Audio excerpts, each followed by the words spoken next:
Мектеп келешек ел басқаратын, жер басқаратын, мәртебесін биіктететін, жасампаз жандарды тәрбиелейтін киелі де қасиетті ұя. Ал сол мектептің негізгі тірегі білімді де білікті ұстаз. Қазіргі заман талабына сай әр баланың қабілетіне қарай дарындылығын дамыту, білім бәйгесінде, дүбірлі жарыстарда жүзден жүйрік мыңнан тұлпар шәкірт шығару осы ұстаздардың ерен еңбегінің жемісі. Түркістан облысы Сауран аудандық білім басқармасына қарасты Әл-Фараби атындағы жалпы білім беретін мектебінде бүгінде білім беріп жатқан ұстаздардың біліктілігі жоғары деуге болады. Өткен оқу жылында біз мектебіміз жалпы аттестаттаудан өтті. Аттестаттау кезінде мұғалімдер үлесі 45%-ді құрады. Жалпы параметрлер бойынша үлгілі деген бағамен аттестаттаудан өттік. Мектебімізде 2 шебер, 20 шақты зерттеуші, 60-ға жуық сарапшы санаттағы мұғалімдер бар. Ал енді мектептің жетістігіне тоқталатын болсақ, мектебіміз 2023 жылы республикадағы ең үздік 100 мектеп қатарына енді. Ол мектеп қатарына енуге себепкер болған қазақ тілі мен әдебиет пәнінен 11 класс оқушымыз республикада 1-ші орынды алып алтын медалмен марапатталды. Ал олимпиада мәселесінде айтатын болсам, жалпы олимпиада Сауран ауданында 43 мектеп болса, сол 43 мектептің ішінде жалпы пәндер бойынша жүлделі орындарын есептеген кезде рейтинг бойынша 1-ші орынға тұрақтап келеміз 3 жылдан бері. Өткен оқу жылында 6 оқушымыз облыс кезеңіне қатысты олимпиаданың, одан 1 оқушымыз жүлдегер атанып қайтты.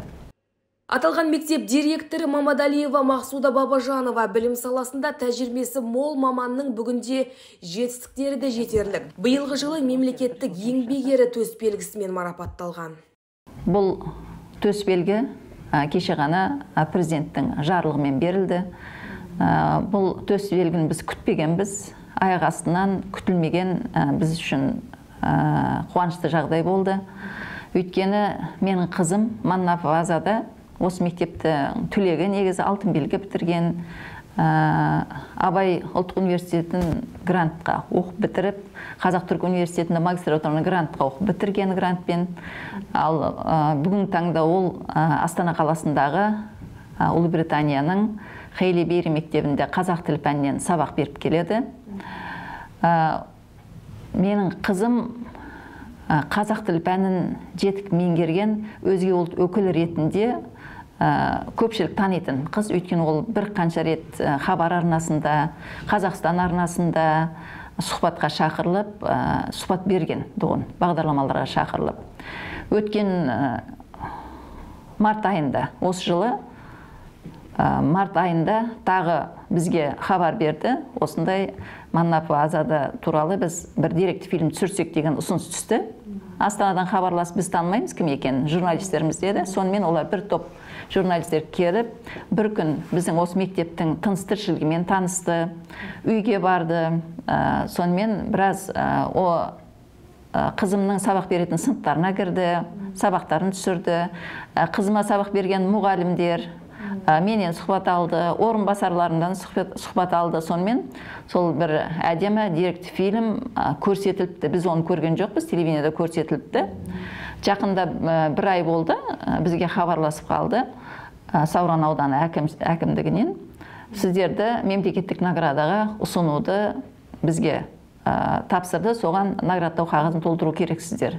Біз аң-таң болдық, кімге, неге екенін түсінбедік. Кейін сұрадық, біз неге десек, сіздердің осындай деректі фильмдеріңіз дайындаған, мемлекеттік тілді қолдау, құрметтеу, соны білуге үндеу ретінде түсірілген деректі фильмдеріңізді жоғарыда көріліп, жақсы бағаланды. Соны сіздерді мемлекеттік наградаға ұсынуды бізге тапсырды деп. Сонымен кейіннен біз наградтау қағаздары толтырдық.